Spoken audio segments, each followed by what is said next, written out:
Hey, what's up?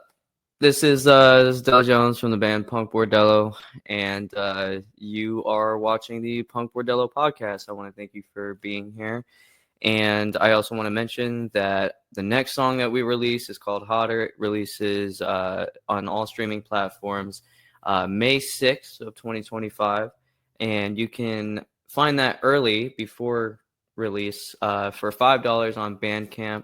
You can listen to it about 3 times before you'll hit a paywall, but that's just fair game. If you want to see it and download it before it releases, you can give us $5 or whatever you want to support the podcast, to support us as a band, and then you can also do the same with the next release, Take the L, which normally would be like June 16th, and that one would be $10 or pay what you want whenever or whatever you want to throw our way. But we want to thank you for being here, listening to the local underground artists, the heart of our city, our country. When we sit down with this next guest, I really hope you enjoy it. Share it on your socials, help us grow. We have some really killer guests that are going to be coming up, and I'm really excited to do this podcast. So thanks everybody for watching. Keep doing that shit Chicago style, you know what I'm saying? All right.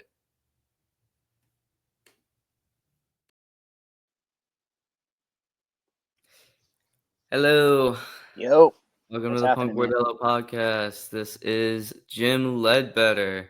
Hey. What is going on, man? How are you doing? I'm doing good. Just hanging out in Texas, man. Sweet. Okay, so Austin, Texas, I think. Yeah, just north of Austin. You have about 30-40 minutes. Okay. All right. So, did you find out about the podcast from the group I posted in? Is that? Yeah. Okay. You shot a blast on Facebook, and I was like, oh, that sounds like fun. Okay. Well, fucking sweet. I've been swamped, so I haven't been able to research my guests as much as I would like. I am so sorry. It's all good. That also does offer kind of like a perfect platform for you to speak of what you do. Sure. And just give everybody a good a good idea of where you're going with what you're doing. Cool. So, what's your background? So I'm a drummer. I've been a drummer for, I think I'm coming up on 33 years this September. Nice. I do screen printing on the side, making sure it's for my brand, which is Anxious Energy, and a lot of my bodyboarding homies in California and Hawaii, nice. Doing their stuff. So yeah. Okay.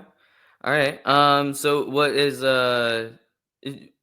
how old were you when you found the drums? 13. 13? Yeah, I'm 46 now. Yep. Nice. And so how did you get started?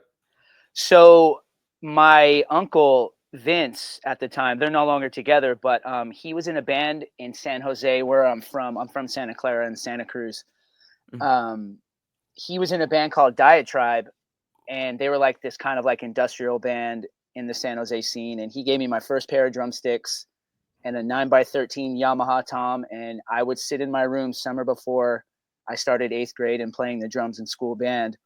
I would sit to whatever song I could on that drum, whether it was like Faith No More or Chili Peppers or whatever. I would just like try to figure out something on that one drum. And, 33 years later, here we are.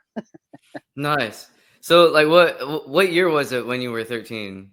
It was 92, 93, 90, 92, 93. Yeah. Oh my God, man. So you got to witness kind of like the best of the best kind of fucking era of, the rock musicians and shit. You got to witness Guns N' Roses at their peak, man. Oh my God. Well, it was wild, and I still listen. I still listen to hip hop. It's one of my favorite things. But I was in 8th grade, and 7th or 8th grade. I was on the school bus, and we were listening to Smells Like Teen Spirit, and I was just like, what the fuck is this, man? It's just like, I'm like, rock and roll is back, Yeah. Yeah, yeah. So that's a cool that because I'm like a whole decade behind you, sort of. So I was born in '96. okay, So I don't know.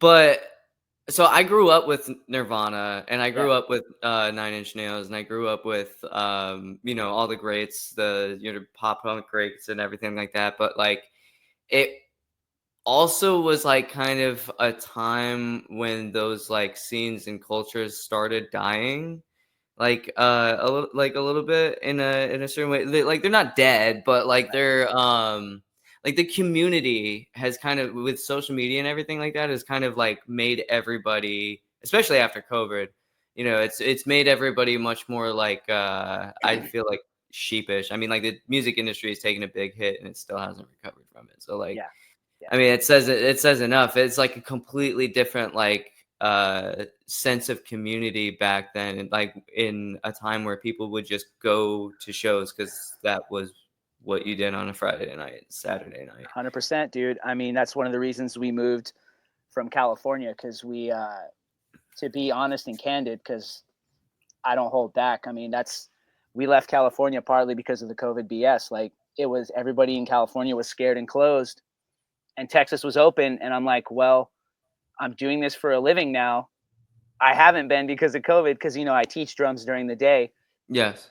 and then the wife happened to get a new job too, which could make her remote, and we were just like, let's go to Texas, I guess. Not right. Yeah. That's yeah. That's good. I'm glad because honestly, like I've been out to LA numerous times. Uh huh. And every time I go out there, I'm just so flabbergasted by the cost of everything. Like, Yeah. so I had to there's this one time I had to fucking I had to come in leave for tour around LA, really out in kind of like the San Bernardino kind of Mhm. area, like up in those mountains. Yep. Um, and I am driving down through San Francisco because I'm trying to like basically make the most of my gas money to get down there. Um and man, like gas being like $7 at that time, Yeah. like oh my god, it was so difficult. I'm not even joking. I had to like get the acoustic out and start busking for gas money just to like finish out the trip. Dude, And yeah, it's what, not to cut you off. Sorry. It's wild because so the guy that makes my bodyboards, and you're probably asking yourself, you're in the middle of Texas. How are you still bodyboarding and surfing? Waco Surf is just about an hour north of me, so that's how I surf in a big wave pool now. But the guy that makes my bodyboards, my buddy Jason from Ronin Bodyboards, he lives in Morro Bay, California, uh-huh. and during the height of all that, it was $8 a gallon in Morro Bay, dude. It was Oh unreal. my god. Yeah, Oh. yeah. It's like Yeah, you can't make this up.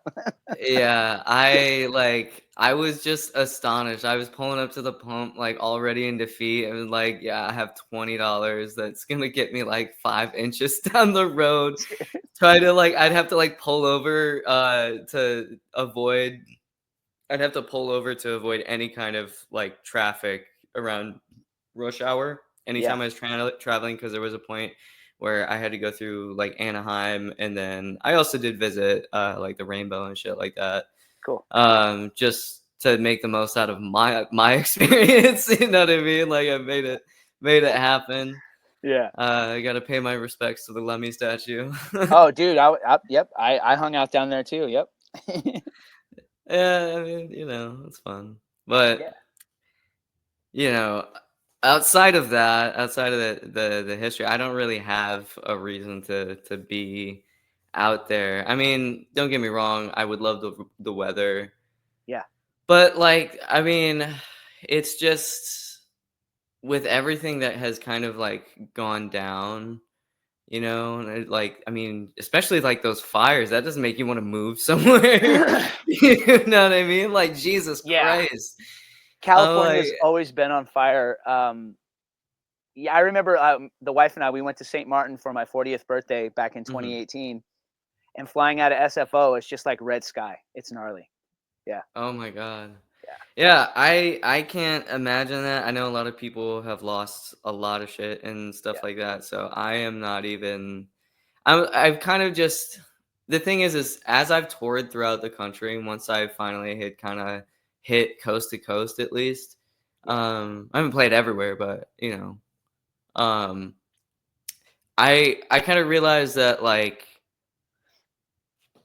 in Chicago, I feel like I found the most welcoming community that also has, like, just the greatest concentration of talent. Like, every time we've played a show, it's been with, like, people you can just, like, feel their soul and shit, and I felt that in Austin, but I also felt like, Austin kind of I mean, though my whole experience in Austin was kind of being like clicked out because I didn't come up around there. Most of the people you meet in any given city yeah, in the music industry are probably like from an area that's like close by. Like you meet people in Chicago, like you might meet somebody from Schaumburg or Elgin or even like Central Illinois.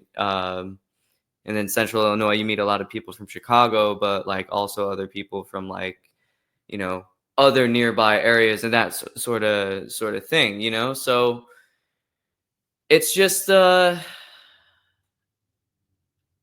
coming back to my neck of the woods was seemed to be what was right for me because then there's people that know me and then I was also like, performing so people got to know me through that. Um and I mean it's it is what it is, man. Like it's not anything delusions of grandeur. I'm kind of just trying to finish figuring out the sound at this point, and that's like why I'm kind of like out and away from everything right now yeah. because I'm just kind of figuring that out.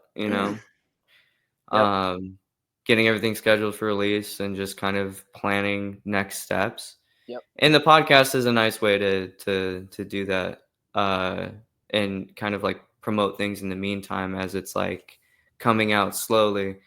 Um, so what are you guys working on now? What's your band's name? What are you promoting? So What yeah, should I'm we doing listen to? yeah, I'm doing a couple bands right now. Just cover band stuff at the moment. One band is called the Jams ATX, and the other band is called Shadow Lane. It's getting increasingly hard to juggle both bands. But yeah, the Jams. We just I guess we picked up a national booker or an investor who wants to. We're developing this rock tribute top 40 act, Mhm. and it's all the good songs, all the good rock songs from like the 90s and 80s too, and 70s actually. And so we're building a set right now. In fact, we're all going up to Dallas on Saturday to rehearse. And yeah, it looks like we have tentative, but probably most likely going to happen dates like we might be in Chicago. So if I'm in Chicago, dude, we're hanging out. For sure. Um, in July, and then we got like a Chicago and a New York date, and then maybe there's hint of like some uh, South America stuff. But and yeah, so that's kind of what I'm dealing with right now. Nice. Yeah, Well, that's cool. That's exciting. yeah, Um, do you have anything that you've worked on back in the day that you kind of think back to? Like, did you ever do you have any recordings that are out for me to like kind of like yeah, listen to your feel, your style, your yeah, style of playing? absolutely. I was in a band called Strata out of San Jose, and everything from 2019 to 2021 was me Uh-huh. on the drums, and everything before that was my buddy Adrian. He was basically the original drummer of Strata.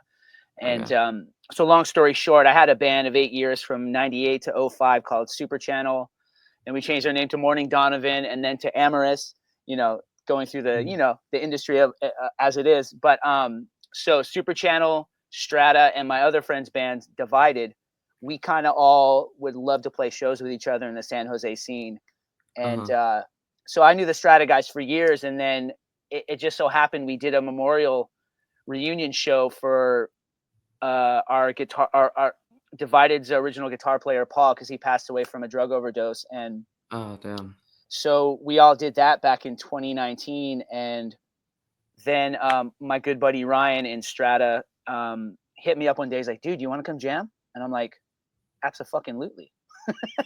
And then so that's maybe a long story long, but yeah, there's some Strata stuff on all the streaming platforms, and if you go on YouTube, my old band out of Sacramento, even though I was in San Jose, we were based out of Sacramento, and we were called Vanishing Affair, and you can find a lot of that stuff on YouTube as well.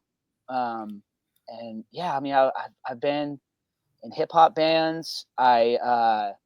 Right when we moved to Texas, my old neighbor is this guy, Sam Riggs. He's a country artist. And I say country loosely because he's got a good punk vibe to him.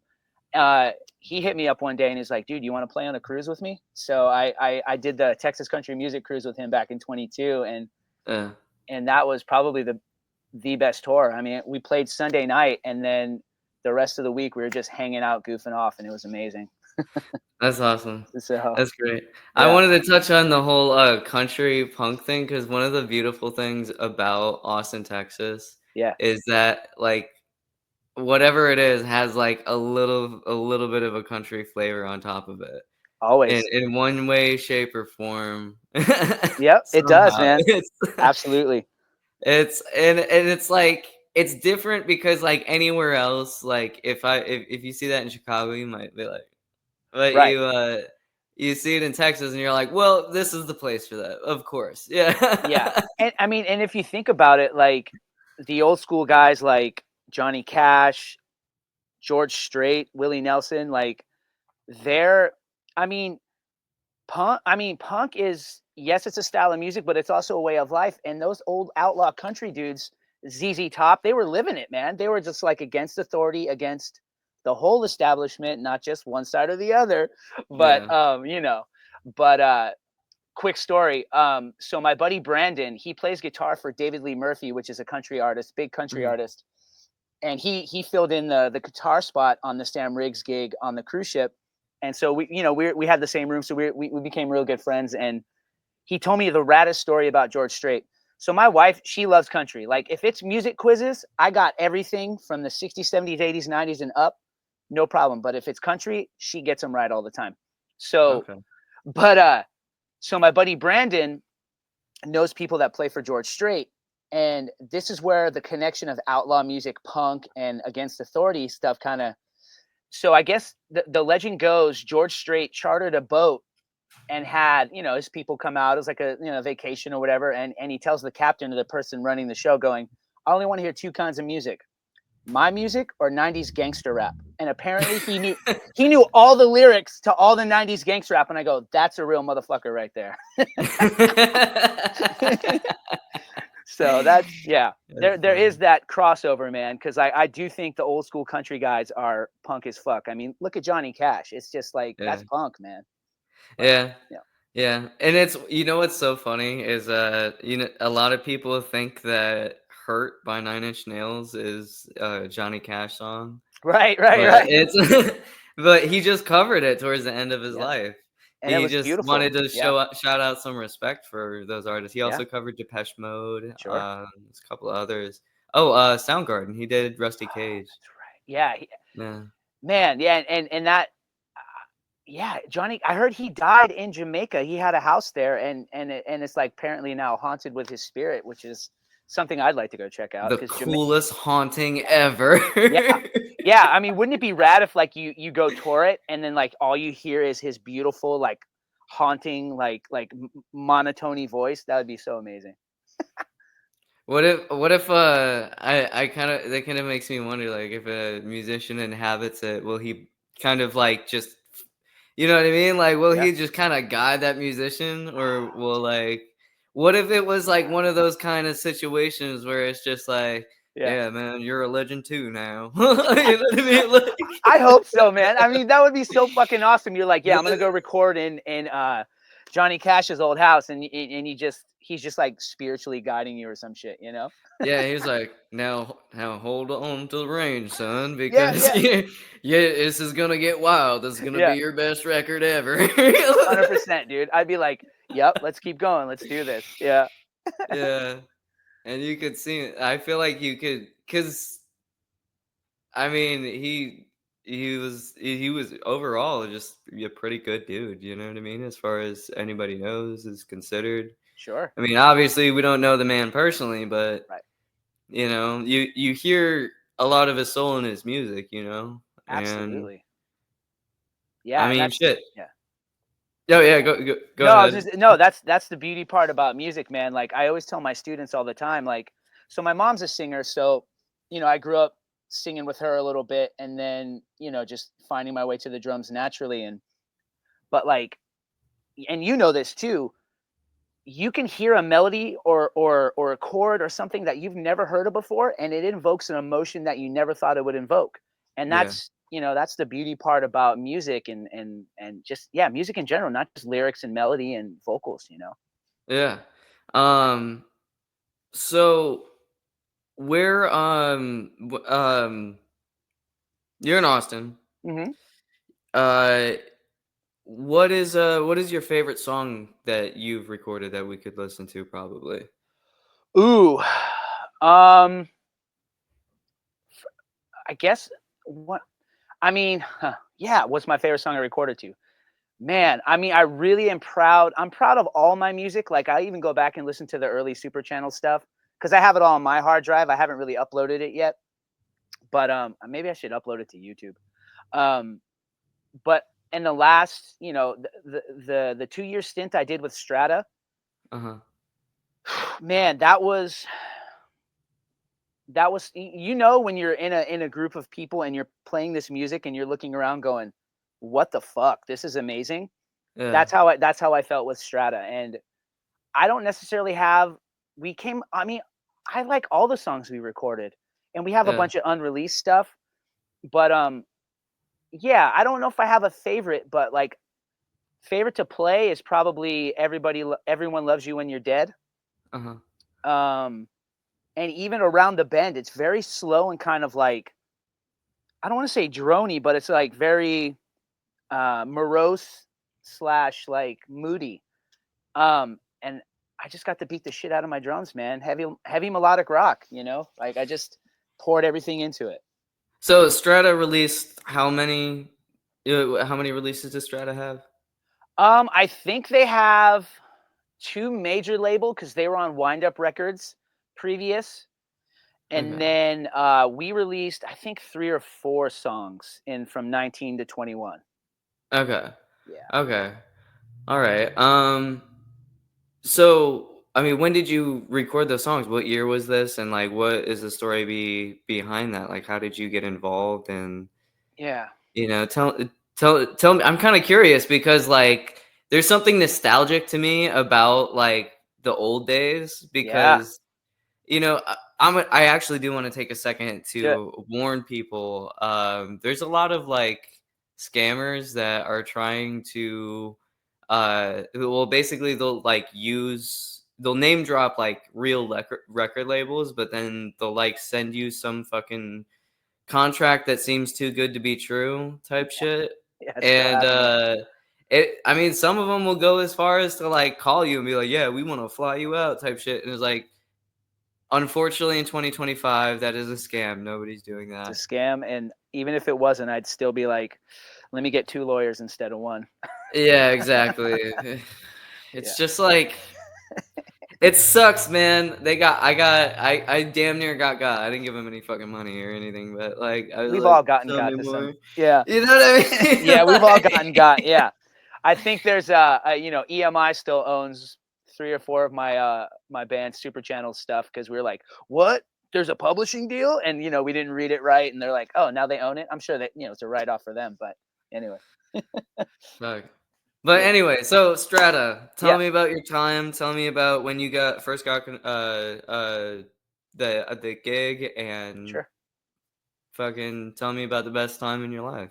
Yeah, man. So it was like I said, it was just after 2019, after we did that, after we did the Super Channel Divided memorial show for our buddy Paul, Right, the guitar gotcha. player. And then yeah, Ryan called me one day and he was like, "Yeah, do you want to jam?" I'm like, "Yeah, let's do it," you know. And I was just like, because I've always loved Strata's music.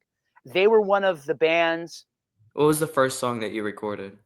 I think it was Everyone Loves You When You're Dead. Right. Okay. And then Yeah. what was the second song? I think we did Around the Bend, and then third was Rats and Snakes. And then I Nice. think we did a B-side of Around the Bend as well. So that B-side makes it 4. Cause Okay. yeah, that was it. It was Everyone Loves You When You're Dead. Yeah. Gotcha. Um. So then, like, what are you doing with surfing now? I know you had gotten to talking about that Yeah. earlier, but take the floor. Tell me all about it. So yeah, I've been a bodyboarder or a boogie boarder since I was 11 years old, and 10 or 11 years old, and then I started playing music at 13. So there's really not much overlap to where, surfing and music is everything to me. The Uh-huh. ocean is like, I'm one of those hippies that think we came from the ocean. Right. and but now I'm like 3.5 hours away from the ocean instead of being 40 minutes away like I was from Santa Cruz. But again, you move for a lot of reasons. Right. But yeah, so now I surf. So I surf Waco Surf and it's just east of Waco, but they still call it Waco Surf. It's technically in Belmead, Texas, and it's a world-class wave. It's head high, it barrels. I mean, you got to pay for it, but that's where I'm still, because I don't live anywhere I can't surf or play music. I just Yeah. it's a non-negotiable. Yeah, I feel you. So So if it wasn't Texas, would it have been Florida? it might have been, dude. Yeah, like so there's this guy I befriended, and he's real popular. His name's Peter Santinello. He does like independent journalism and reporting on YouTube. Uh-huh. And during the height of the pandemic, he was living in San Francisco, and he questions everything, just like, dare I say, we all should, but not a lot Uh-huh. of us did. And I hit him up one day, and I was like, "Yo, dude, I love your style. Like, I don't want to make a video or anything. But can I just take you to lunch and like, chew your ear off a little bit?" And that was one of his questions. He was like, because he was moving to Miami because, Yeah. he was getting looks and stares going on hikes because he wasn't wearing a mask. And I'm like, wait a minute, that thing in the sun that has all that vitamin D killing that aerosolized virus, people are scared of outside, but here we are. And yeah, he's like, dude, why didn't you want to move to he goes, why didn't you want to move to Miami? And I'm like, fucking hurricanes and alligators, dude.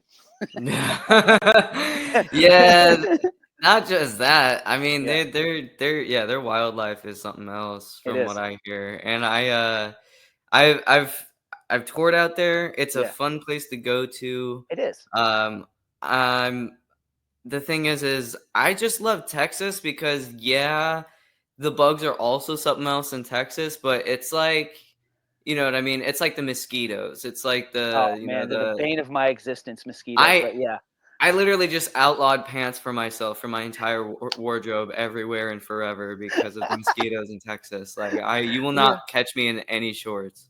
yeah, yeah, Just dude. I'm like, because yeah, it's it's so wild. Yeah.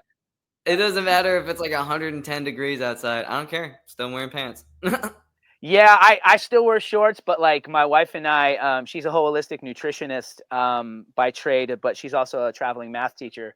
But we're super crunchy and everything organic and natural before anything else. And we got this Yeah. spray that we use. It's made of vanilla, citronella, a little bit of water, and some other things that keep the bugs away. So I'll just squirt myself like that, and Oh, you know, it yeah. works. It's Oh yeah, great. it works. Yeah, and then that That's way nice. I smell like vanilla and not some weird like DEET or whatever the chemical is. Yeah, I'll have to But tell my girlfriend about that. yeah, She'll love it. yeah.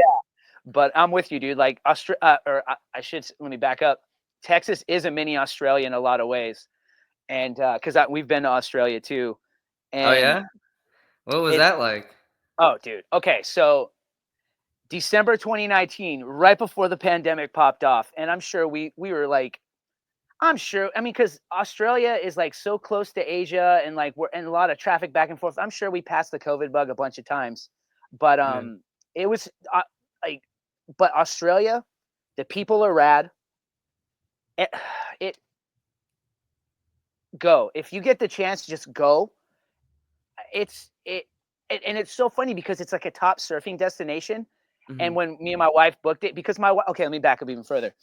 My wife beat cancer 10 years ago, and Oh wow. yeah, and so like the after the 5-year anniversary of her remission, that was like where there's like no chance it's coming back. So we're Mhm. doing the fuck you Australia trip, you know, and Nice. so we went there, and I wasn't like inherently stoked. I was like, yeah, okay, we can go, but I had some bodyboard. I had a bodyboard friend out there, Blake, who I met through the online community, and ended up surfing with him a bunch. He let me borrow a board, and I wasn't like I said, I wasn't super stoked to get there, but like once I got there, I'm like, this place is all time. If anybody has the means, just go. It's Yeah. beautiful. Yeah, Yeah. yeah. I mean, that's killer. That's I would did you go to like Sydney? We Did you went. see it? We flew into Melbourne, but then we went up to the Great Barrier Reef in this little town called Cairns, but it's spelled Carins, and then flew down to Melbourne, and then we flew to Sydney. So we spent about like it was just over 2 weeks. Oh, that's cool. Yeah. That is that I mean, so what was the Great Barrier Reef like? Oh, it Is was it amazing. is Like it?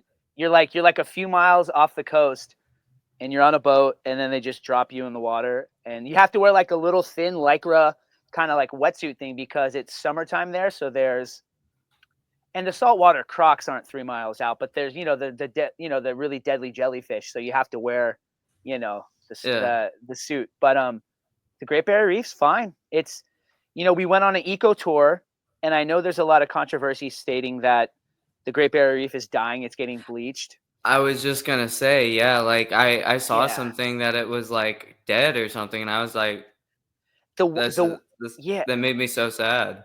it's not as bad as at least from the eco people we went on the cruise with, and they're all about that reef. So like you would think they aren't lying to us when they say this. They said it's not being bleached. However, if the water because the water gets warm and it cools off. When it gets Mhm, warm, that's why it looks like it's bleached or it's like getting dead. But as mhm, long as the water kind of like dips back and forth, they're good. But if the water remains above a certain heat level, then yeah, it could start to get really gnarly for that ecosystem. mm, So at least that's what they told us. So yeah. Well, I mean, from what I understand, there is a little bit of hope because of what like young kids that have like developed all kinds of stuff that like is good for I mean, I'm no like expert of any kind, but like I know I've seen a couple of things that like eat plastic in the ocean and like yeah, help, kind of like if there's stuff that you can leave out there because it helps benefit the ecosystem in some sort of way. yeah, Um, so I'm glad that there's like a little bit of innovation me and too. hope that seems to be coming. I sometimes when shit feels so fucking Yeah, fucked, yeah, yeah, I have to try and like think about that because it's not like it's all bad. It's just like an ongoing kind of like battle, yeah, as is kind of anything in life. yeah. And I mean, and again, I'm one of those hippies that are like, get the crap out of the ocean, man, because that's where I surf Yeah, and that's where we eat, and that's yeah, So there's real environmentalism is a real thing. yeah, I will say that. Yeah. yeah.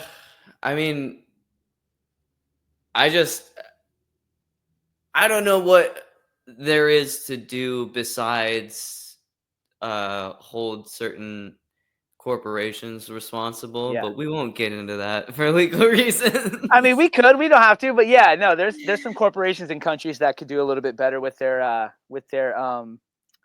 eco-ness. You know who you are. You know who you are. Yeah, they know who they are, and they currently don't give a shit. But yeah, Yeah. I I think mean, it's the same difference with like all the chemicals in the fucking yeah, American food. It's like, and in the water, yeah. I mean, it's it, there's a reason why you can go to Italy, eat whatever the fuck you want, and lose weight. Where I'm yeah, eating, yeah, yeah, a lot of people with gluten intolerances go to other countries and are totally fine with it has a lot to do with like glyphosate and all kinds of extra bullshit that they spray yep, shit with yep, out here just to I just it ceases to fucking uh it never ceases to amaze me how adding more ingredients and more shit into it somehow makes it cheaper. Like that's like yeah. It's wild. You're right. It's wild. yeah, like you're putting in twice the effort as if you couldn't just fucking sell it semi-fresh. Well, and it's gnarly Just too. Yeah, sorry. Go ahead. Go ahead. oh no, go ahead, take the floor. No, no. So like I'm hearing a lot about like the correlation of like eating seed oils to skin cancer lately, Mm, and it seems as though a lot of the melanomas that are popping up with people these days is because of seed oils. yeah, Apparently, it's like you're out in the sun, you're getting cooked, and then because seed oils are rancid, they're nasty, and it's fucking with your chemistry.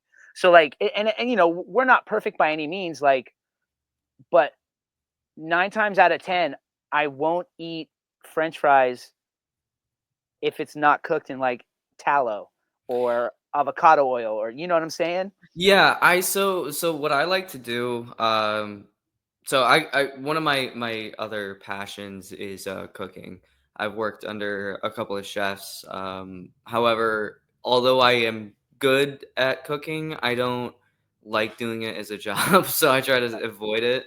In terms of that, but because it's hard work and you don't get paid very much in the service industry, and that is just what it is. Yeah, And if you do make a decent amount of money, you kind of have to center your whole life around it because you know what I mean. They're kind of the whole days of like being able to do other stuff at entry level jobs. Like they want you to make it your fucking world, and it's like yeah, I have other aspirations. I'm just trying to make an income to meet certain goals so that I can kind of yeah, launch, and yep, that is not what they want to fucking hear. And that is like really upsetting because like it's just not conducive to why people go to a job if you're not gonna like even if they are completely dedicated, they'll fucking replace you in a day, no severance, fucking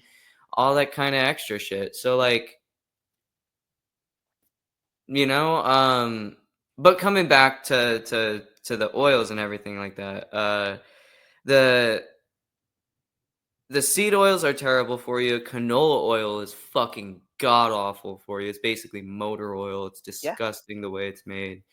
It's really bad. And yeah, tallow is great. I like to pre-make like French fries. I'll like cut up some. I try to keep the. So I've done it two ways, and normal fries come out really well this way. But I'll chop up some fries, and then I'll throw them in the freezer, leave it for about a day, come back to it. No water. I know like the rule is to use water and salt. But that's if you're gonna cook them like immediately. Um, but I'll throw the French fries in the freezer. I'll take them out the next day, and then I'll fry them in uh, either avocado oil. Normally, it's coconut oil. Sure. I like the crisp and the flavor in coconut oil. It's Yeah. it's quite good for you. Um, but I've also done. Let's see, what else have I done? I think it's just been coconut oil since I've lived here at least. But my girlfriend also likes sweet potato fries. I love sweet potato fries. Who doesn't love Same. sweet potato fries? So I've kind of had to like pivot with those because they don't freeze the same. But basically I'll keep those on deck, and that's that's what it part of like what we like to just like always keep in our rotation in our grocery list Hell yeah. because they're fire. But then I'll also like toss them in like garlic, and salt, pepper, Hell yeah. fucking maybe even I mean some tomatillo. It doesn't it yeah, you know what I mean? Like fucking just Oh yeah. whatever I'm feeling. But that it's wild how much better it makes you feel like after you eat it because it doesn't make you fucking hate yourself. I Nope. remember fucking eating like McDonald's or any fast food really, and just feeling like shit afterwards. Yep. Me and my girlfriend like went to go like splurge on our way home, running errands or something like that. And she's like, "Oh my God, Chick-fil-A." And I'm You're like, like, and I'm yep. like, all right, let's go to Chick-fil-A. And like the experience was fucking horrible. It was Yeah. like you could smell the food coming out of your body for days afterwards. And Right. it's fucking like if you sit there and look at how many ingredients are in the shit, it's like this is fucking terrible. You Yep. feel it. I felt absolutely dreadful after eating the shit. Yep. So it's just kind of gotten to a point where like if you have any kind of knowledge, you are not eating whatever the fuck they're trying to push on you. You're doing your best to make it yourself. Yeah. And that's one of the things that I am grateful for in my life, but I've seen it amongst those my age, and it's like I sometimes I wonder because I've met some people who like all they do all day, they can't cook, they just eat, order out, eat, Yeah. all this shit all day. And it's like, bro, I have the it's so hard to describe, but like it's not very hard to describe. It's hard to deal with, but um the one of the things that you notice when you go to another country and come back is like there's 3 days of adjusting away from American food, and then there's 3 days of like I mean maybe even up to a week of fucking adjusting away or back in Yep. from American food. And when it leaves you, you feel like a little bit like more rejuvenated, relaxed. You feel 100%. like everything ain't so bad. You know what I Right. mean? Like, Yeah. Yeah. and when you come back to the United States and start eating the food again, it's like, oh my God, I feel like everything just weighed down on me a little bit more. And if it's not, the food itself and physically feeling like that, it's kind of like the dread of being in a place where you're afraid to call an ambulance if something happens because Yeah. you can't afford the bill Yep. or, you know, it's just it's funny how the whole it's on the world stage right now that how ass backwards everything is and has become because it's Sure. cartoonishly ridiculous at this point Oh yeah, it's a circus. in every direction, and, Yep. and it's like you know what I mean, like it's kind of it's I can't side with any like I mean just if it's so it's explicitly said I have no leanings because I think it's all fucking stupid. Like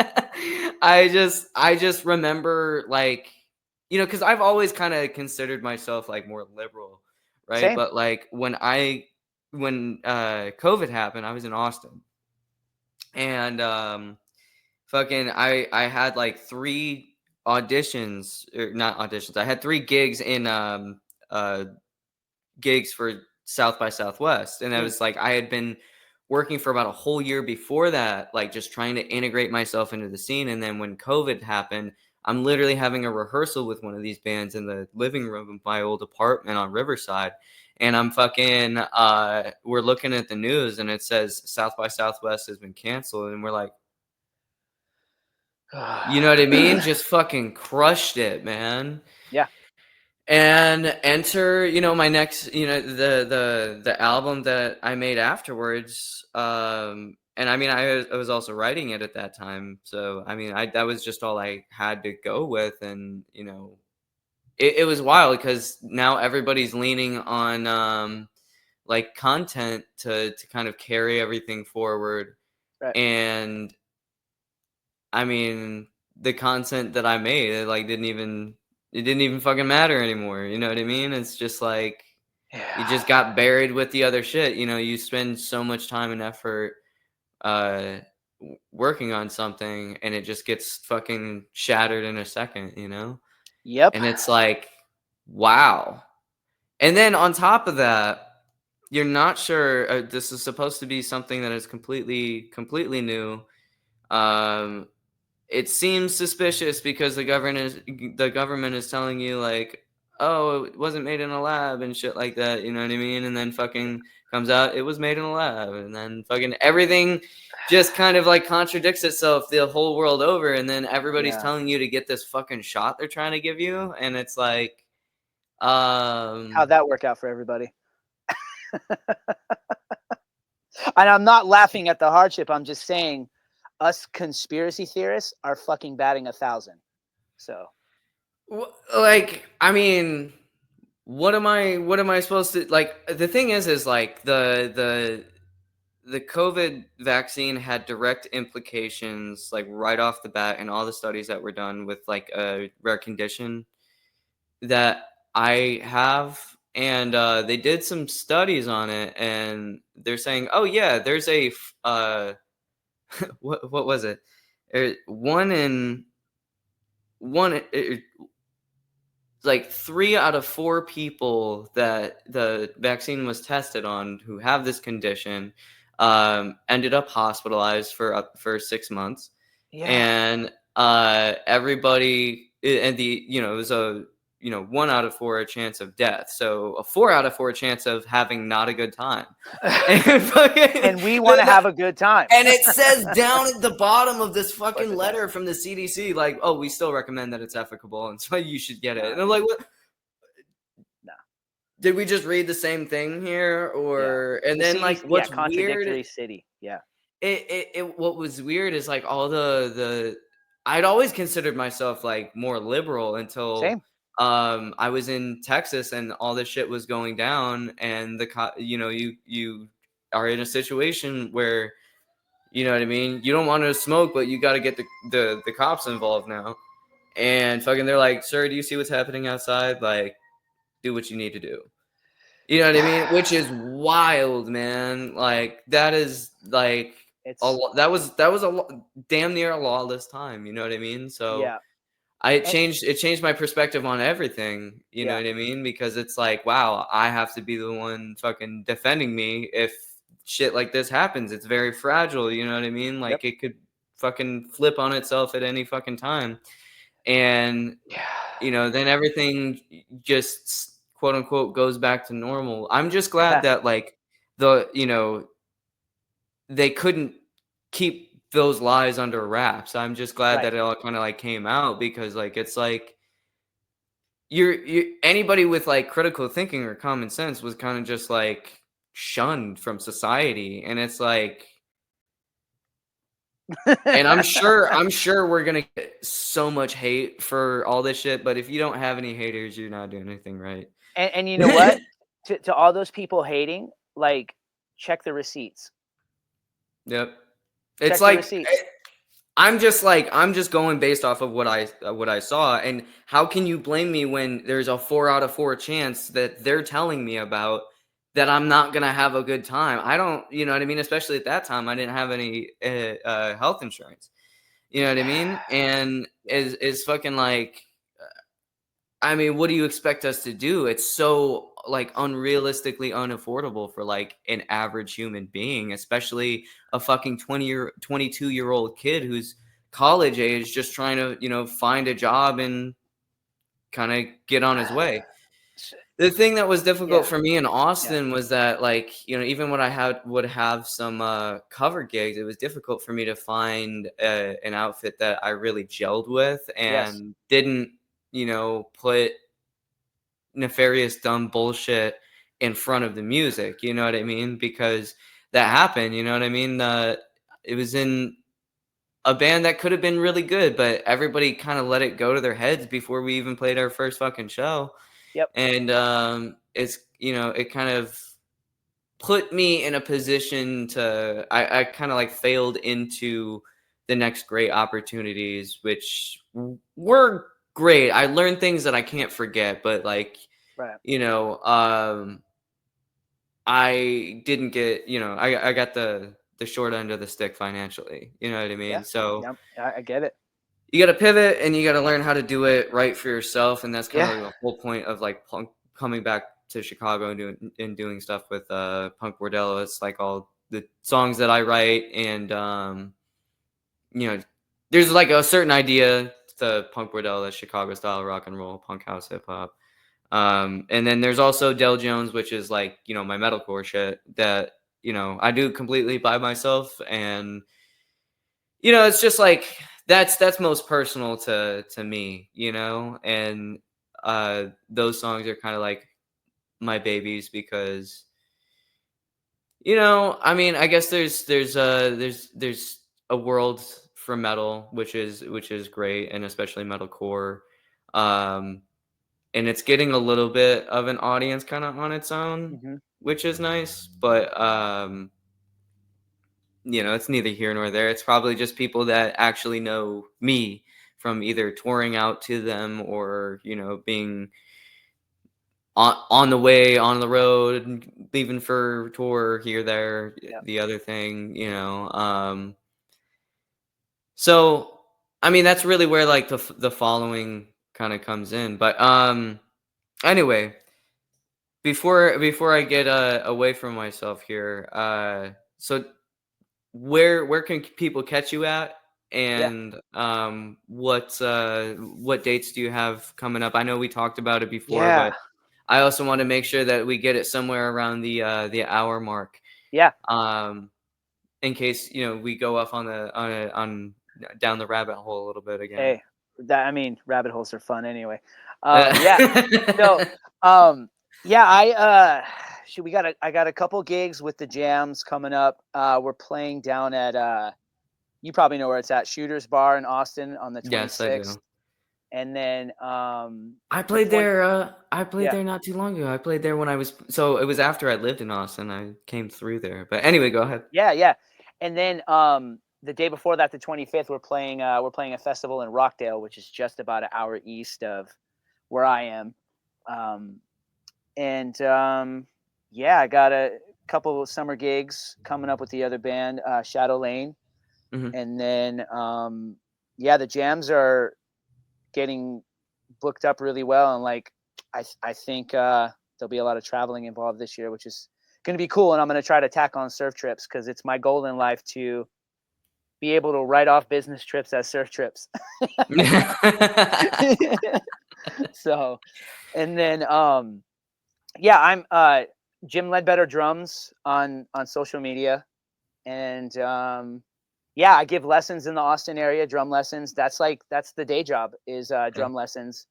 I teach Okay. out of my studio here, and I teach at a school in Round Rock a couple days a week. And yeah, session work, recordings. I can pop it out here in my studio, and if you want silly old me to play on your record, just give me a shout.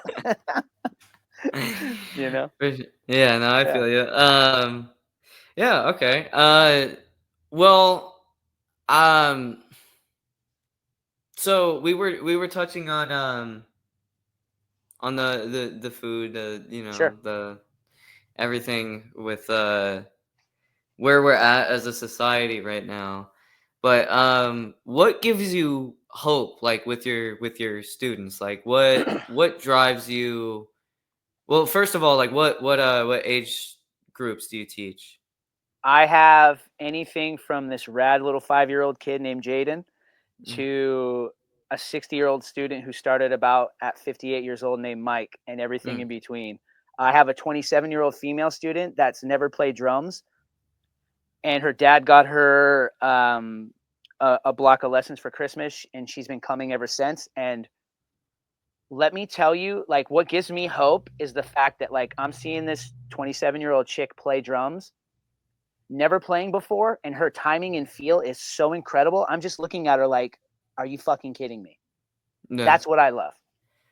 that's cool. Yeah, no, that's especially like because the thing is drumming isn't in the kit. It's not over there. You know what I mean? It's not that. Yeah. It's this. It's Yeah. Yeah. you know what I mean? It's the body that goes on that, dare I say, vehicle and makes it happen. Yeah. Yeah, it's literally inside you because you can literally turn it like your fingers and your feet Yep. into a drum kit. Yep. Absolutely. You know what I You can mean? take Like it anywhere with you. yeah. And there I can't tell you how many gigs I have had where they're just like, "Oh, do you know these songs? Can you fill in? Can you hop in?" And I'm just Story of like, my "Hold life. on." You know what I mean? And give me like 15 minutes by myself real quick. 10? Okay, yeah. Dude, And then we're you speaking put the on your same headphones, language. you Yeah. just like focus on getting the fucking accents, you know what I mean? Yeah. So like Yeah. That's it. we had this drummer on the podcast. So it's released on Patreon the episode, but he just opened up for the Used at House of Blues Chicago. Wow. In his band Night Spice. His name is Mark Esses. Okay. Uh he was like a fucking sick name to have on because Cool. like I've watched him since like build up some of his residencies in Chicago since I mean there when I went there was like a couple people they were vibing, you know what I mean? He was like kind of figuring out his rhythm and everything and like how he's going to draw people in. And in the podcast we talk about like how he kind of grew that audience, and it just came from like going out into the audience and kind of like vibing with people and asking them what they want to hear. Yeah. And it's funny because like whether you know a lot about theory or not, he doesn't have any sponsorships, but he's gotten a lot of like cool invites, like to the Sweetwater Factory Oh, cool. and the Chicago Bulls and everything like that. And fucking, it's just so cool because he's like a guy that I love to watch win. Because he was, I mean, to preface, like I mean, he had been playing since he was on like Van's Warped Tour back in the day with one of his previous bands. Nice. And yeah, it's funny how like especially if you ask a drummer what it comes down to, it's like kind of everybody love everybody, and you know it doesn't the gear that you're playing doesn't matter. Like feel is feel, and that was kind of like one of the things that I latched onto because I didn't have a kit of my own until I was like 15. About the Right? same. But I Yeah. started at church when I was about 7 when they would let me, like, start to tinker. And, I'd be, like, playing my favorite, like "Give Me Novocaine" by Green Day, you know what I mean? Like, it's simple beat, but, like, also requires you to be pretty steady. And, It's simple in theory, but like try to play something simple like that without a click and with good feel at that slow of a tempo. yeah, Yeah. and sometimes it's just, like, in you, but it can be trained too. Yeah, It just absolutely. Absolutely. it's it's, uh It's just wild, like, I shout out also to my nephew Liam, uh, Awesome. 'cause, it what he did, when I think it was sometime around, a couple Christmases ago, he, I, like, started playing a beat, and I'm like, "Alright, so improvise over this." I taught him the word improvise. I'm like, "Alright, let's, That's like, awesome. see what fits within this beat and show me what you got rhythm wise." And he just like took to it immediately, and it's like, okay, you have rhythm, you can do some fills with like, it's like nothing invalid right there. That's That's great. awesome. Hell yeah. You have it, kid. You That's can do it. it's a beautiful thing, man. Yeah. I mean, I've also had like so I taught back in the day. The reason why I wouldn't say that teaching is my forte is because, well, I really would prefer to like teach more of like adults, just because then I can cuss, and I cuss like a fucking sailor. Me too. So, I'm surprised I no, watch it. no offense to any kids, but it's like Yeah. it's a little Sorry to all my students. No, I just, the thing is like, I do better when I can, kind of, work without filters. Yes. Um, and I really like to, uh, inspire others. It's just when I was teaching last, I had to teach like classes of like little kids, Hmm. and like it was all British, just basically babysitting for an hour. It can be, absolutely. And Oh, man. that was kind of like the hardest part of it that didn't outweigh things for me. Yeah. Although I had some students that like, I really hope stick with it for life. Right. It's when I was trying to like kind of integrate myself in, it also had to do with the pay structure of the official kind of studio that I was working at, which Hmm. rename I'll let them stay nameless. Yeah.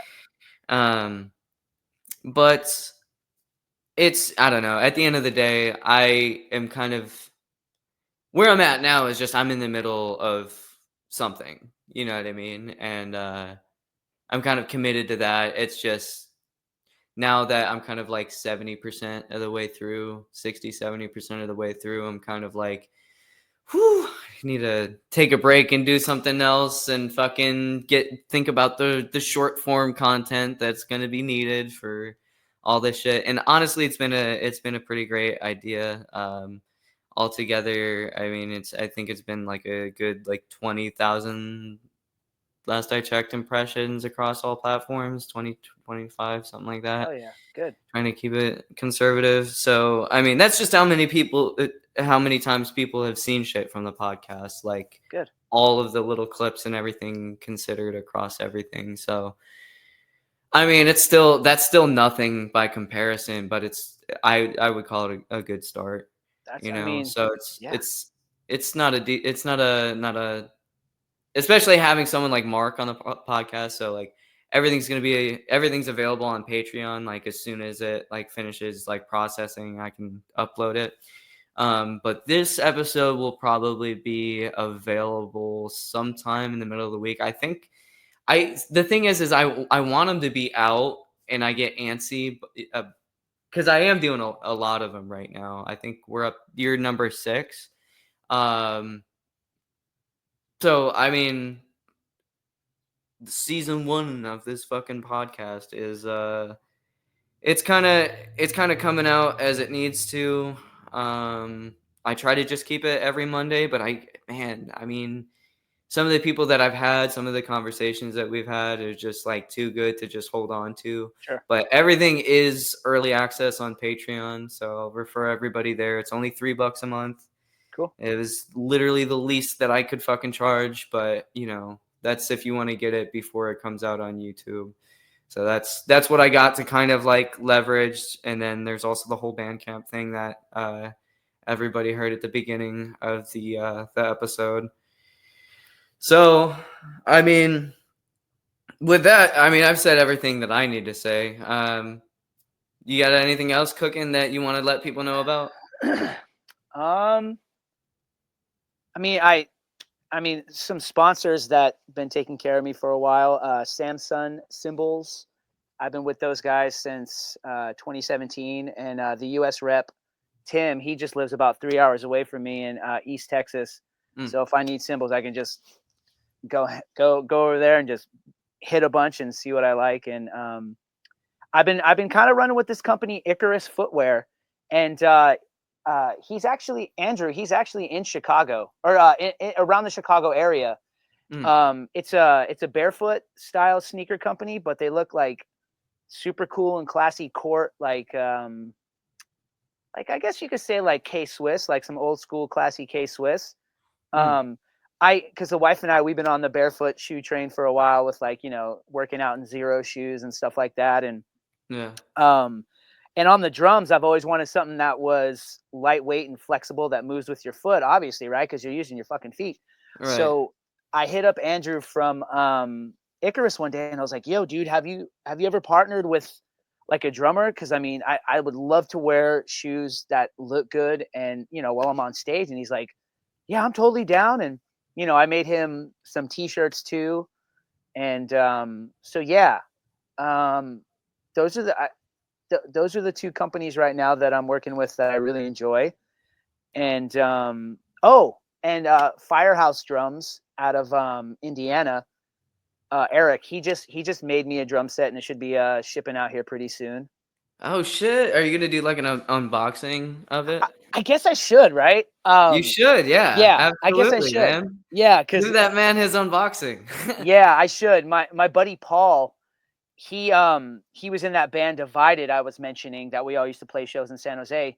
He moved up to just outside of McKinney, Texas, right around the same time I did, and moved for similar reasons. And I got in contact with him like last year. Recently, I found him. He came across the socials. I'm like, "Yo, Paul, where you at?" He's like, "Dude, I'm in Texas." I go, "Fuck, I'm in Texas," and we just kind Damn, of nice. we talk all the time. And then Paul got a drum set from Eric at Firehouse, and it sounded so good. I'm like, all right, my next custom kit is going to be with Firehouse. So Sweet. yeah, and Awesome. Well, shout out to Firehouse then. yeah, yeah, good dude, man. He's literally a fireman, so he's like, yeah, it might take a little longer, but because that's just because I'm on shift, and I'm like, dude, go go save people, go put out fires, man. It's all good.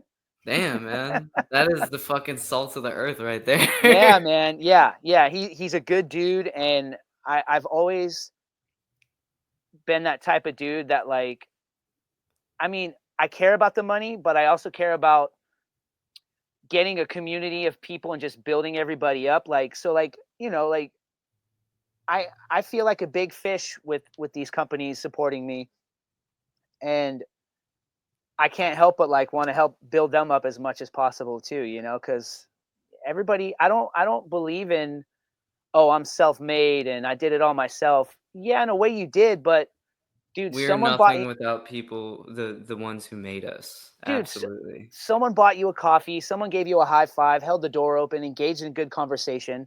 That Yes.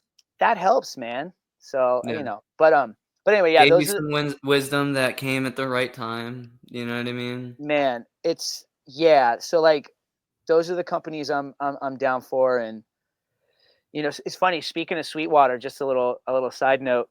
Nick DiVirgilio, right? Uh-huh. From Wait, Sweetwater. from Actually, Sweetwater. yeah, Okay, yeah. let me just say for the record, my favorite drumsticks of all time are the Regal Tip 9As, because I Uh-huh. love that shellacky coating, because like I Uh, can't play on bare sticks. But yeah. Regal Tip, we don't know if they're coming back. And like I hoarded a bunch of 9As last time I was in California at the Uh-huh. local shop, Starving Musician. And but Nick DiVirgilio's ProMark signature stick, Uh-huh. fucking amazing stick. I'm about to buy probably a dozen pair before we start doing this, all these shows with the Jams and this rock tribute thing that the Jams is going to be creating. And Nick DiVirgilio sticks are, dude, I was never really a ProMark drumstick fan because I don't like the forward balance or the rear. I like the stick to be very evenly dispersed weight wise, and Nick DiVirgilio fucking nailed it. So Yeah, I like so usually what I rock with is a like 5A if I'm trying to the thing is with 5As is I'll break them real easy. So like yep, cuz uh, I try to keep it like 5B, and then I usually like an acorn tip, like yeah, just kind of good old fashioned yep, 5B. Um, and I mean, I'm not too picky with brands. I do gotta say, like Zildjian feels um, a little like pricey for no fucking reason. Same with Promark. I've kind of always kept yeah, it like Vic Firth is kind of like my go-to. I'll even do like some if I like, because a lot of times if I'm just like practicing, I'll do like burner sticks. Sure. So like, what I used to love to do is to go to Sam Ash before I closed down in the Chicago area, Yeah. and go to their bargain bin Yep. where they have like sticks that have like any kind of defects on them and shit like that. Like I got a lot of good sticks out of those bins for a really good price. And Yeah. I mean, dude, drumsticks have gone up to fucking like $15 a fucking pair, and it's like It's so insane, dude. it's been so difficult out here with like the rise of inflation and prices just increasing. And I mean, that's another reason for kind of being a little bit more selective with the songs I go through the effort of miking up the whole drum set for, because usually industry standard dictates that everybody wants everything like to a certain polish standard. And Sure. I mean, just programming drums gets you there a little bit quicker. And Sure. I hate to fucking say it, but I mean, when you're trying to like kind of burn, like you run through it all the time, and everything is so expensive. Yeah, I save like the natural drum tracks for like the metalcore shit and Del Jones, or one that is exceptionally like hard to program, or like tedious to program, like maybe something that's like 180 BPM, 200 BPM, something Sure. like that. Because that's so many, you know what I mean? Like sometimes I would rather just fucking spend 3 hours miking up the drum set. Oh You know yeah. what I mean? Oh Like, yeah. and fucking routing everything and fucking getting it all ready and Yeah. fucking, Oh yeah. So I mean, that's another point to kind of separate the two names and shit like that. But I release music under both names if you ever want to check it out. And I mean, fucking send me your links so I can like your links to everything about the music, to the the teaching. Where can people find you? Just send me all your links and I'll put them down in the description below. And I'll let you, as soon as I upload and post everything, I'll let you know when this episode is coming out so you can post about it and everything like that. Killer. And you'll also probably see me like posting some stuff in the Austin groups. Oh, did you hear my notification? No. Oh, okay, good. I wasn't sure if that was audible to anybody else because it'll like come through, you know what I mean, the mixer, and like I'm like, oh, did you hear that shit? No. I know. I could have said the same because like the emails were going off, and I'm like, I hope it doesn't ping every time. But yeah, it's yeah, dude. I'll send all those links, and shit, man. I feel like we could go Rogan style one day and just go talk for 4 fucking hours.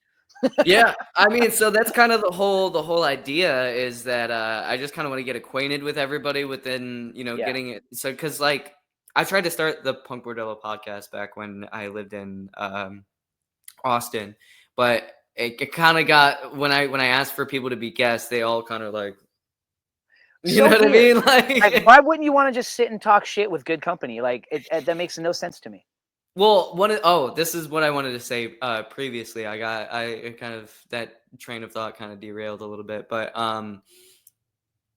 so it's all about community. You know what I mean? It's about building everybody up, and that's how you come up yourself. It's this whole attitude of like, my shit is the only shit that matters, is this kind of like why you find yourself in the same place for so many years. You know what I mean? Yep. And I don't mean that like you personally. I mean that just like to anybody, if the shoe fits, wear it, basically, because it applied to me. You know what I mean? Like I was just out here, you know what I mean? Like nobody, like pretty much anybody else. And I'm just like, I just noticed that nobody has like a musician's Rogan. You know what I mean? They have like the industry professionals and they have the Market Your Music podcast, but they don't have like a place where somebody will potentially listen to your shit and just be like, hey, you want to talk about it? You want to promote it? You know what I mean? So like, I mean, I guess this is just my way of, kind of doing what I want to see done. And it benefits me because at least it drives traffic to, the music that I put out. At least it drives, people know how they can support me now. Yep. and it gives them a reason to care because, you know, we get this whole fucking culture of, oh, nobody cares. And it's like, well, I mean, I care. I like to listen to Yeah. what people are passionate about and what drives them and moves them forward and what they're working on, outside of myself. It's just, you know, sometimes I'm in the middle of a record that I think is, if it was ever going to be the one for me, it would probably be this one, you know? So I'm just kind of staying true to doing that. And I mean, it's going to be its own platform. And with everybody that comes on and gives me a chance on the podcast to like fucking just talk to them about their shit, it fucking helps elevate your shit. And we can all Yep. fucking do shit together. You know what I mean? That's how you fucking, the little victories amount to larger victories. And that's probably Yeah. the biggest lesson I could give to anybody is to, you know what I mean? It's going to take longer for you if you don't come from money, especially. It's going to take longer for you if, you know, there's certain things that you're not willing to do based on integrity and authenticity. But if you stay the course and you keep doing it, that's like the gift is in the journey. You know, that much is true. I Oh know. yeah. And I'm sure you would say the same. Yeah. Yeah, man. It like I'm doing music for a living. Like there's really, although my wife will tell you I'm really good at complaining. There's really there's really nothing to complain about. It's like I waited. I'm not waited, but like I knew at 13, I was like, this is all I want to do. I got to figure out a way to make it work. And it's been, I started doing music full time in 2017, and it's been great. It's been fine. So Yeah. I can't, I mean, I wake up every morning and go, oh, darn, I have to teach students, or, oh, I got to go play a gig. Oh, boo. Yeah. It's great. You know, it's cool. My wife is, you know, without sounding biased, it's going to sound biased. She's my wife. She's one of the most amazing fucking humans, and she puts up with me. So she's even that much better, Mm. Yeah. you know? And, I, she is so good at talking me off the ledge. Like, cause you know how it is, man. You know, when everything is firing on all cylinders and you're in the right situations, and then you go, I'm freaking out. I'm freaking out, you know, cause Yeah. it's just that thing of like, you have everything. And then you're like, then you start to freak out and try to like push away and self-sabotage. And she's like, you're fine. It's going to work out. That's it. And it's just like, okay, right. Yeah. Yeah. It's going to work out. Everything's good. And then, yeah. So, I mean, she's that, I mean, shit, man, we've been together. We've been, our dating anniversary is coming up in June, and that'll be 23 years. And we've been married for almost 16 years this coming July. So yeah, it's, to say she's my best friend is an understatement, because once you realize that your wife or your partner is your best friend, it's, you know, not to get too sappy, but like, I'm the luckiest fucking dude ever. Yeah, Yeah. I mean, I can relate. I have that feeling with my girlfriend. Our anniversary is actually like tomorrow. I won't Nice. tell anybody. You don't need to know my fucking business, but Right. I won't tell anybody when that is. But it's tomorrow, and what's funny is like I, we're we were talking about like, because neither one of us remember when the actual day was that we started. We're just like, yeah, I guess we could just do like an anniversary like 3 weeks to a month. Because like I just remember because we met at a show that she was also supposed to play at, that you know, her drummer couldn't make, so you know they had to cancel on the bill, but she still came out anyway.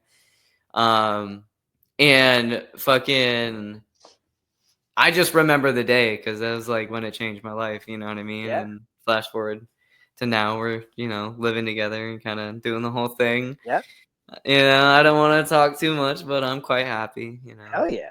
You should, man. That's it. That shit's rare, and it's rare for it to last. So Yeah. enjoy. And you know, so side note, I have a reminder on my arm, to a tattoo of an hourglass, and it says "Get out of your own damn way," and it's from, you know, the band 12 Foot Ninja, right? That's funny. That's exactly what Mark Essa said on the podcast. He had like these notes from like a seminar with some famous teachers that he took, and fucking one of the notes was get out of your own way. Yeah. Anyway, you were saying, Yeah. do I No. know? And 12-Foot Ninja in one of their songs, "Sick." That's one of their lyrics, and I was just like, they're a crazy kind of metally Mr. Bungle meets Corn kind of mashup, and they're from Oh Australia, wow, so they're hilarious as fuck. They're that's no longer cool. together, sadly, but yeah, and I'm gonna be getting another tattoo of their lyrics because it just lyrics they speak volumes, and like yeah, it's the hardest thing ever is just to get out of your own way and just like live in the moment and let shit ride, So Yeah, constant. I always try to think about it in terms of like time time spent away is just as important as time spent. Sure. So you kind of like life is once you see it in one thing, you see it in all things. Life is like this big balancing act. You know what Yep. I mean? There is such a thing as over practicing. There is such a thing as you know what I mean. And going back to like what you said, your relationship with your wife is like. I mean, I have the opposite relationship with my girlfriend because I've been through some very very hard times, and everybody has their struggles and everything, but I mean we'll be, for instance, right now we're having some car issues that we're dealing with. The solenoids on the car went out, so fucking she just goes instant. She dives into panic mode, and I have to be the one that's like, "It's cool. It'll be Yeah. okay." You know what I mean? It Yeah. wasn't the transmission. Like we're Right. good. You know what I Yeah. mean? Or but even before we knew what was actually wrong with it, because it just kind of it started like bucking and lights flashing and that sort of thing. So it's very very scary when you're just trying to like get to work, right? Yeah. Um, so yeah, I mean, I have to be that voice for her, but in that same kind of sense, I've also had to be that voice for a lot of other people, even in bands really that I've been in. I kind of had to like, as the drummer, kind of take my rightful role as the guy who looks at everybody before they play with all their nervous energy and fucking oh Right. my god, oh my god, Sure. you know what I mean? And look at him and be like, hey, dude, you ready to have a good time, man? Like, That's you know me. what I Yeah. mean? I'm nervous in my life, but when it's on stage, I'm right there with you. I'm just like, this is home. I'm ready. And like, even if I am feeling nervous, I still like throw that on, and it somehow like curves my mood, and I'm able to like just throw it and rock with it, and that's how. I mean, there've been those shows that you play that are just so miraculous you don't remember a fucking moment of it. You 100%. just I've been like there. Yeah. the moment, like the next moment you recognize it, like it's just fucking over, and you're like, I hope everybody listens to this and has the same experiences that you and I have with that moment because it is almost hallucinogenic. oh yeah, it is life affirming. You know what I mean? Like Yeah. it's wild because like I mean when I was touring as a hired gun, I mean, I was broke in every fucking city pretty much across the country. You know what I mean? And that is not a good feeling. Mm-mm. Especially when you're out there to do a job. You know what I mean? Don't get me wrong, it's a job that you love, but it's a job nonetheless. And we've had the conversation a couple of times on this podcast too. Um, you know, understand that much because you should be getting something out of it if Right. you're, doing that, at least $100 a night, you know what I mean? Something. And it's difficult because I was willing to take anything just for the experience so Hmm. that I could do it, and it ended up, I learned a lot, but it was still a very bad time. But I was broke in every city across the country, and I I still had those moments, and they're just so like cathartic, especially when you're playing to like a room full of people and you're being received like well, and you're commanding the room. And Yeah. I mean, I feel like if everybody was able to channel that kind of flow state and learn how they can get into a state like it. I mean, the thing is that there's nothing like it. There's nothing like that moment for us as musicians, and that's Right. kind of one of those things that's very exclusive. If you've tapped into like true flow state, not even like talking about on stage, but even just like on a record, like you could be overdubbing a guitar solo and it's just like something that's hard for you to play again because Yeah. I have those songs that if I wanted to play them live, I'd have to reteach myself and it would Yeah. sound bad. You Yeah. know what I I get it. mean? Like I've Yeah. done some shit on the guitar in past songs where I've just been like, fuck. I mean, I was just coming straight from in here, man. Like I have to like intellectually sit down and be like, what key is this in? What is it changed to? Absolutely. What the fuck, bro? Yeah. Like, Yeah. It's that because class. Yeah. Uh-huh. I know a lot of shit about music theory. Like Sure. I did study that. I have the appreciation for it, but as a conscious kind of thing, nobody cares. You just have to be able to communicate Sure. your ideas to your bandmates. That's about as far as music theory as a utility goes.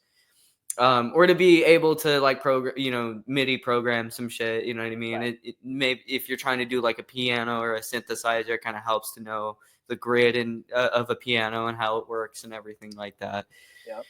But you meet so many more musicians who know nothing about it than you do ones who sit there and fucking try to. "Oh, well, that was an augmented seventh. You know what I mean? Like nobody cares. Like Yeah. maybe Polyphia does, but like Yeah. I It's don't even think they yeah. do. I think Well, they're just improvising most of the time, and they're just. You know what I mean? which is Like, cool, and it's totally cool. But like, I'll be sitting. I always tell my students like, "Yo, counting is everything on the drums," but sometimes I go, just feel it. Don't even count it. Just just play. Just think about it, but don't think about it. I know that's kind of an oxymoron, but like yeah. slow down and just fucking play it. And you're absolutely right. It just works. It just yeah, 9 times out of 10, I mean, because like every student wants to play the lick really fast. And I go, well, how good can you play it slow? And they go, well, I can't. I go, start there and then we'll talk. Yeah. Yeah.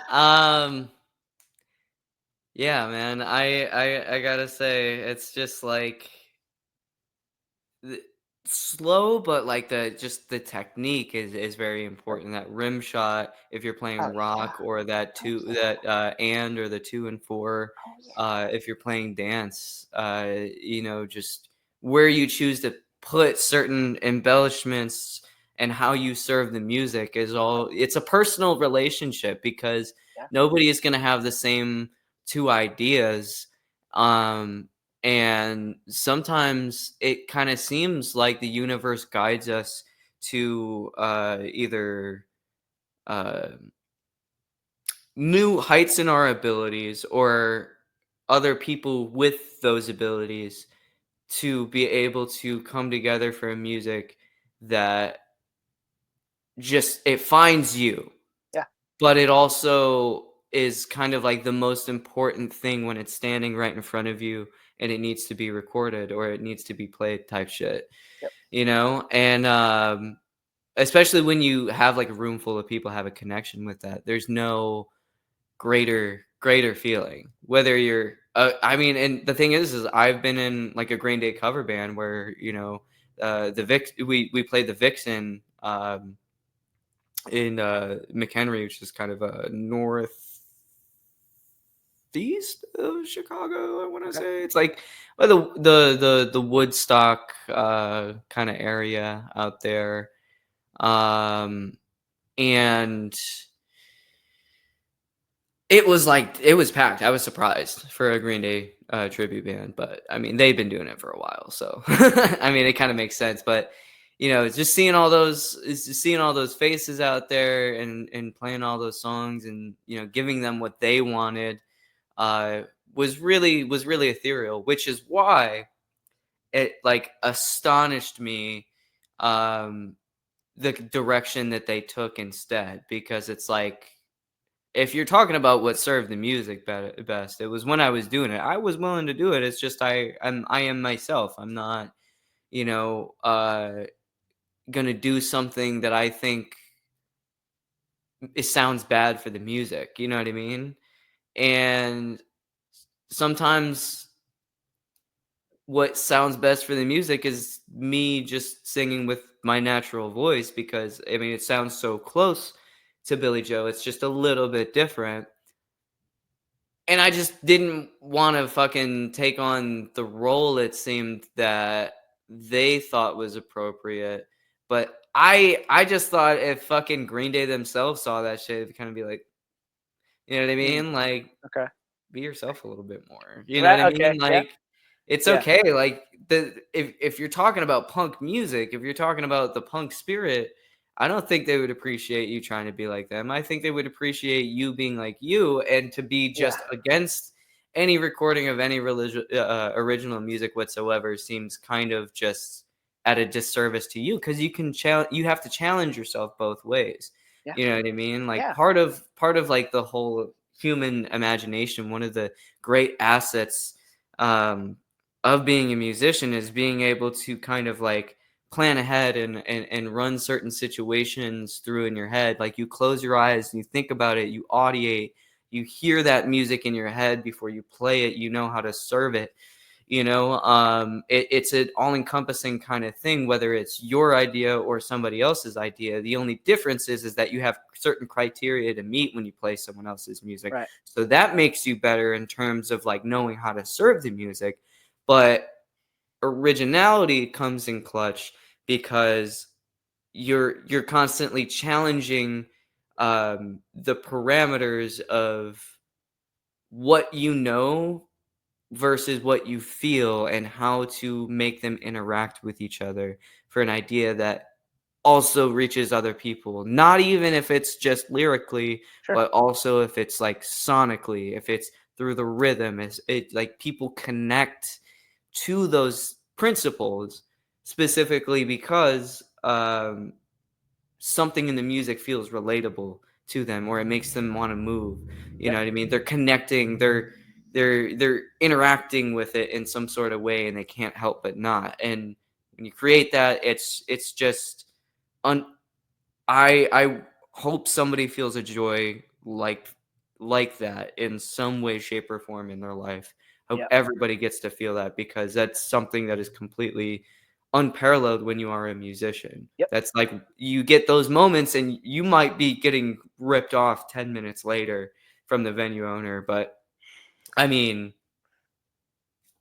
Yeah. you literally 5 minutes ago, it's not even as big of a deal because you just felt like you were fucking on top of the world. And that, I mean, obviously those are separate tasks. The thing is like we as musicians kind of have to hold ourselves as a community, as people, to a higher standard of invoicing like it if you are really bringing something to the table. Yeah. And that is one thing that was really difficult for me to come to terms with, because I mean I'm passionate. I don't want to not play. I want to fucking play, you know? Right.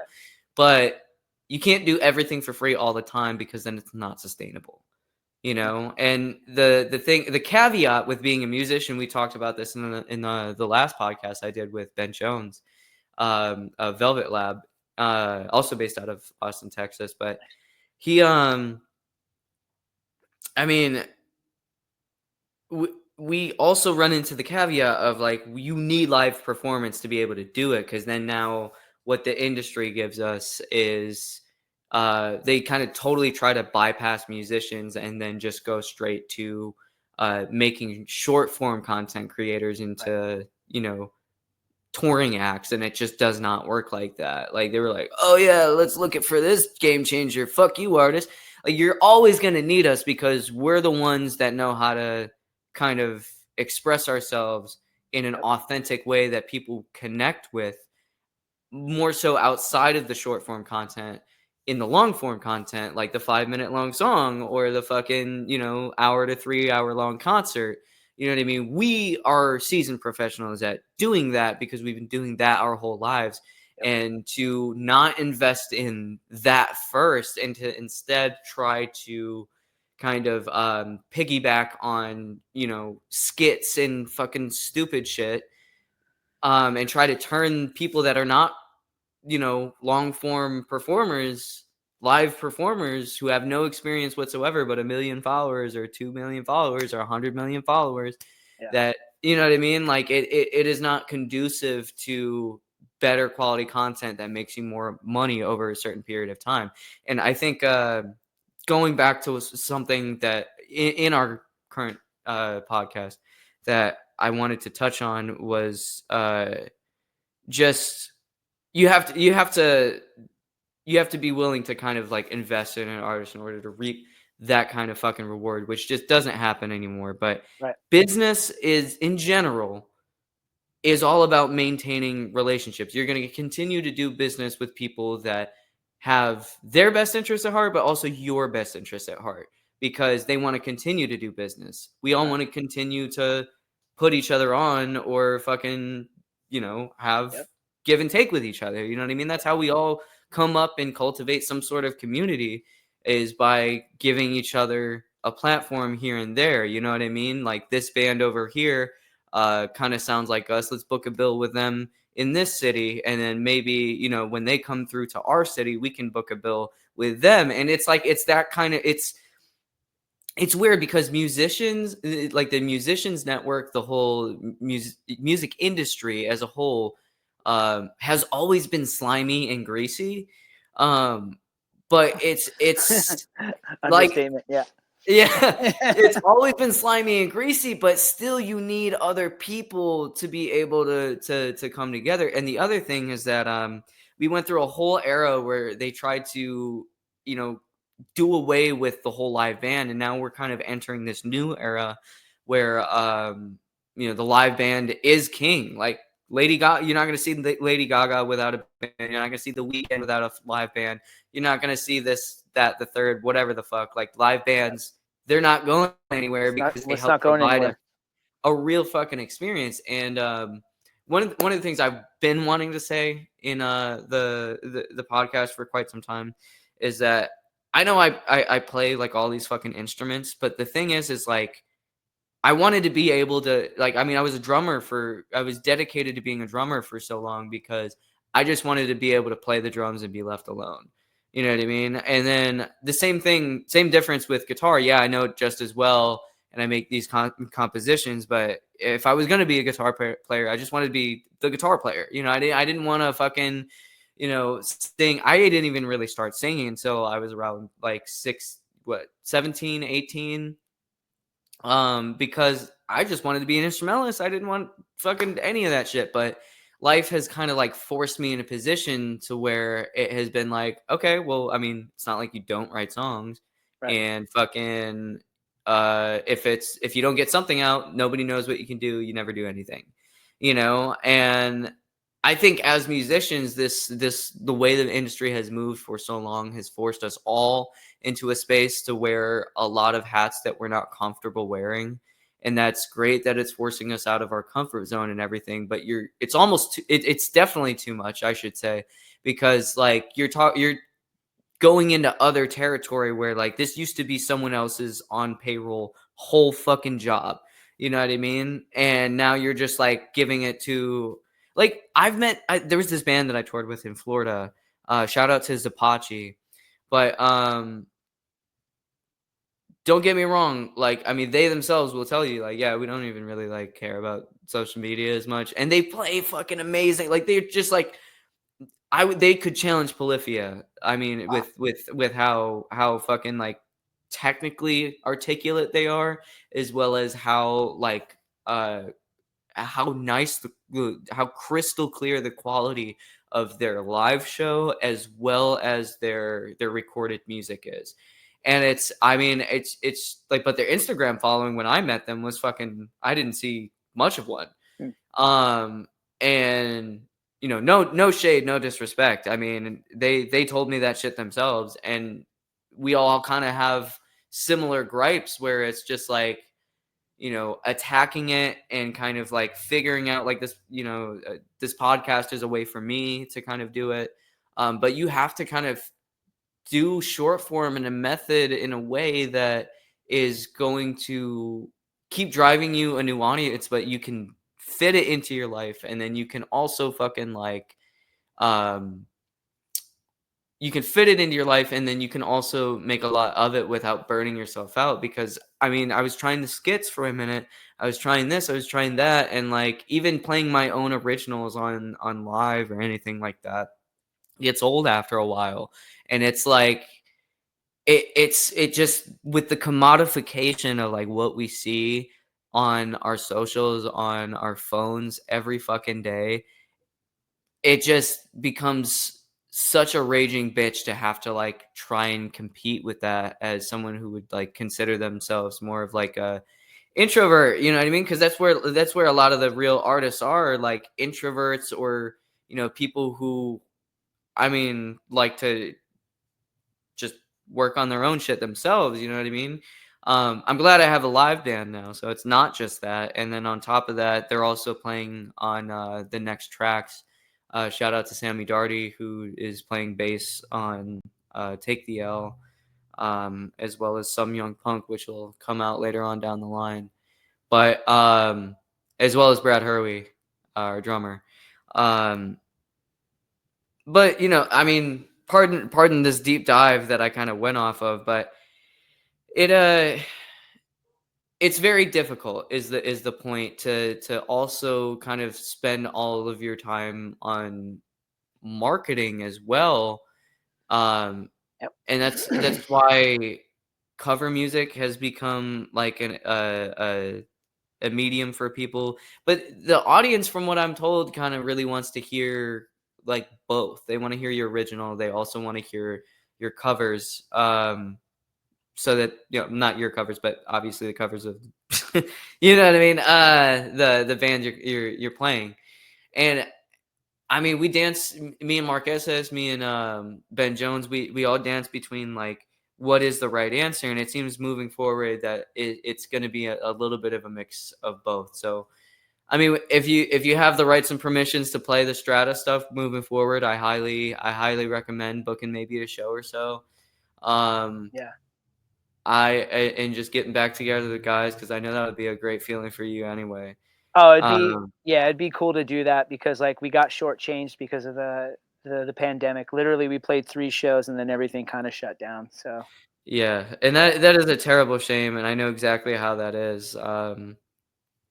I mean, shit, we had our own struggles to get through with COVID and beyond. And it's weird because COVID happened when I was 23, and it basically fucking like robbed me of like 3 years of my life. So like next thing I know, I'm fucking 25, 26. And it's just, it's kind of like the shortest end of the fucking stick, because at least like yep. anybody who's 3 years younger than me, they would, they were at least like college age while that was happening, so they were kind of, before I don't know. I would actually say that that's probably a negative thing as well, because if I think back about it, the parties that I went to, the co-op parties that I went to at UT were fucking great. I saw some of the best talent of my life there as Mm. well. And it was definitely like a different era, and coming back and with everything suffering so much, it's like completely like a ghost almost of what it used to be.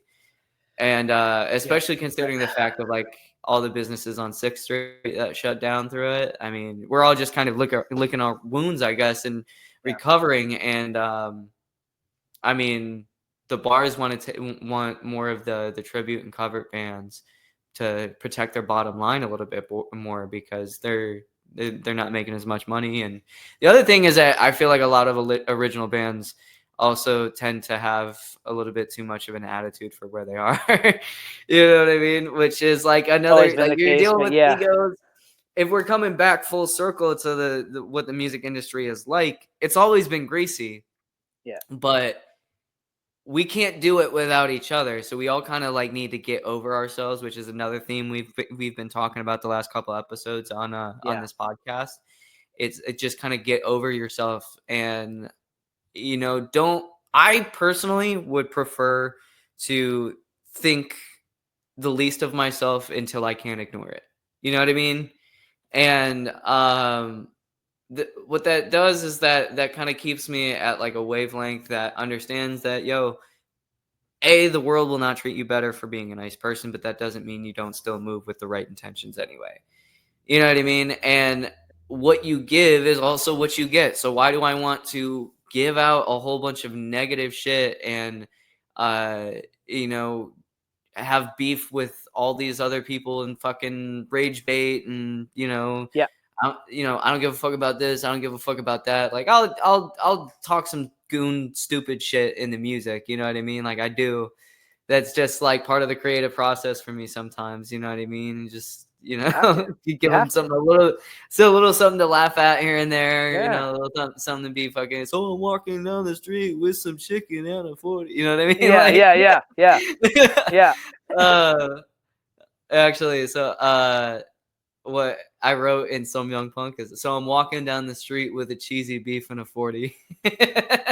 Walking down the alley with a cheesy beef and a 40 in the next verse. It fucking Awesome.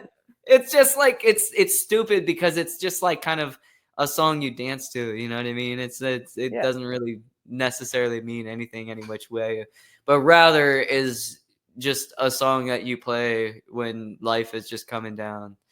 You Right. know what I mean? And you just want to serve it back. Like, you know what I mean? Give them Some Yeah. Young Punk. You know what I mean? That's it.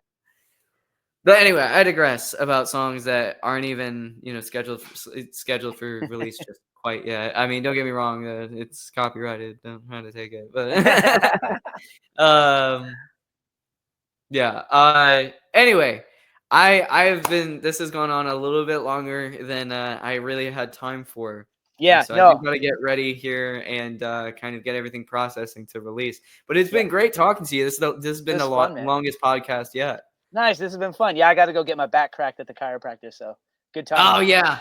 Oh, that'll feel good, I bet. Oh yeah. Well, cool, For man. sure, man. Yeah, I'm looking forward to it. Thanks for the opportunity, man. And hopefully we can talk again soon and just rap about some more shit. For sure, man. Absolutely. That sounds great. And then Yeah. I mean, shit, hopefully you're down to play a show anytime we're touring down that way. Yeah. I'm sure we can figure something out. Worst case, I'll come see you and just throw tomatoes. No, I'm kidding. I As tell long as all you my don't band friends that. as long as you don't hit my guitar, we're good. No, I won't. No, definitely won't. I'll aim at your feet. Wear bad shoes that day. No. Okay. Yeah, there's a hole in my docks. I Oh might shit. get tomato seeds in there. Yeah. Anyway, but Shut up. Well, cool. Shit. all right. Make sure you send me your links real I quick. will. I'll say a little word to you after we end here. But everybody else who's watching, thanks for staying with us. This episode will be available on Patreon first.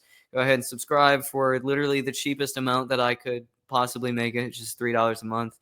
Listen to Hotter before it releases on May 6th for $5, or pay what you want on Bandcamp. And also listen to Take the L, which releases June 16th for $10, or pay what you want, also on Bandcamp. This has been the Punk Bordello podcast with Jim Leadbetter. Later, guys. Take it easy, guys. See you next time.